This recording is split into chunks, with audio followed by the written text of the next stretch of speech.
नारनौल में जल अधिकार रैली में सीएम मनोहर लाल ने एक बार फिर किसानों को भरोसा दिया है कि एमएसपी जारी रहेगी। सीएम मनोहर लाल ने कहा कि विपक्ष एमएसपी को लेकर किसानों को भ्रमित कर रहा है। अगर एमएसपी से कोई छेड़छाड़ हुई तो वे राजनीति छोड़ देंगे। इसके अलावा सीएम मनोहर लाल ने कहा कि केंद्र के तीनों कृषि कानून किसानों के लिए फायदेमंद है। इस दौरान सीएम मनोहर लाल ने मेंदौला से लेकर नारनौल तक 4 लाइन रोड बनाने का आश्वासन भी दिया है। तो इस वक्त की ये बड़ी खबर, बड़ी जानकारी हम प्रदेशवासियों को दे रहे हैं। सीएम ने महत्वपूर्ण बात कही है।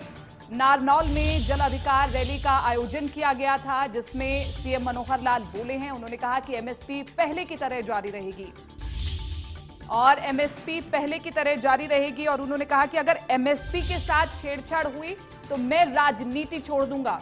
और इस प्रकार का बयान सीएम ने पहली बार नहीं दिया है, इससे पहले भी कई बार सीएम ने यह बयान दिया है।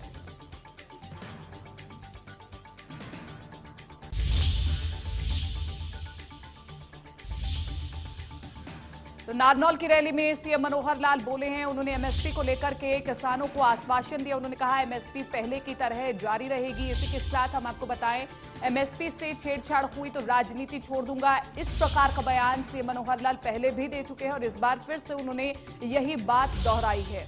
तो सीएम ने कृषि कानूनों के समर्थन की अपील की है। जल अधिकार रैली में शामिल हुए थे सीएम मनोहर लाल और वहां पर मंच से उन्होंने किसानों को लेकर के खास बातचीत की। उन्होंने कहा कि एमएसपी पहले की तरह जारी रहेगी, क्योंकि किसान लगातार 25 दिन से धरना प्रदर्शन कर रहे हैं और किसानों के अंदर ये भ्रम पैदा हो गया है कि एमएसपी खत्म हो जाएगी, मंडियां खत्म हो जाएंगी। लेकिन बार बार केंद्र सरकार, राज्य सरकार ये विश्वास दिलाना चाह रही है किसानों को कि ऐसा कुछ नहीं होगा। एमएसपी ज्यों की त्यों रहेगी, मंडियां भी ज्यों की त्यों रहेगी, लेकिन किसान पहले से अधिक स्वतंत्र हो जाएगा।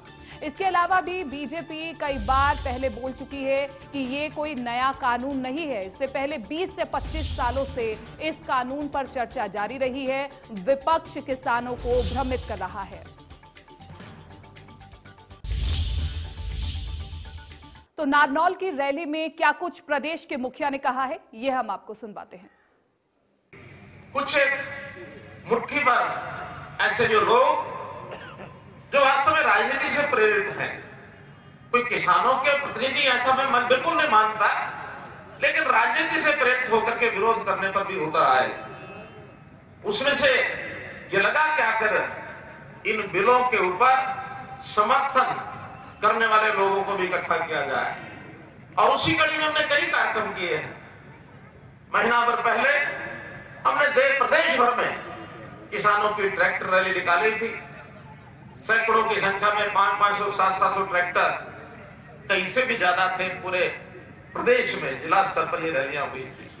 उसका विरोध करने का तरीका सदन में हो सकता है, विरोध करने का तरीका मीडिया में हो सकता है, विरोध करने का तरीका जनता को आप समझा सकते हैं, जनता में जाकर के अपने भाषण कर सकते हैं, छोटी बड़ी मीटिंग्स कर सकते हैं, लेकिन दबाव डालने के लिए आप कहीं 50-70 हजार लोगों को इकट्ठा करके और दबाव बनाएंगे कि हम दबाव बनाते हैं, रास्ता रोकते हैं, आप ये करो, आप वो करो। लोकतंत्र ये इसके लिए होता नहीं, लोकतंत्र में इसका कोई स्थान नहीं। ये जो धींगा मस्ती है, इससे अगर कुछ भी सरकारें झुकती हैं तो बहुत गलत दिशा में देश चला जाएगा, बहुत गलत दिशा में चला जाएगा। बहुत मुश्किल से लोकतंत्र हमने कायम किया है नेताओं से, या चाहे वो स्वार्थ के नाते से, चाहे पॉलिटिकल लीडर के भी कुछ लोग हैं, उनको भी तर्क संगत बात करके और उनके साथ बात करनी चाहिए। और बात नहीं करेंगे तो संयोग से सुप्रीम कोर्ट ने वो विषय अपने हाथ में ले लिया।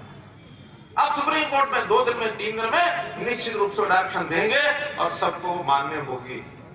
सुप्रीम कोर्ट हमारा निर्णय करने की प्रक्रिया में सर्वोपरि होता है।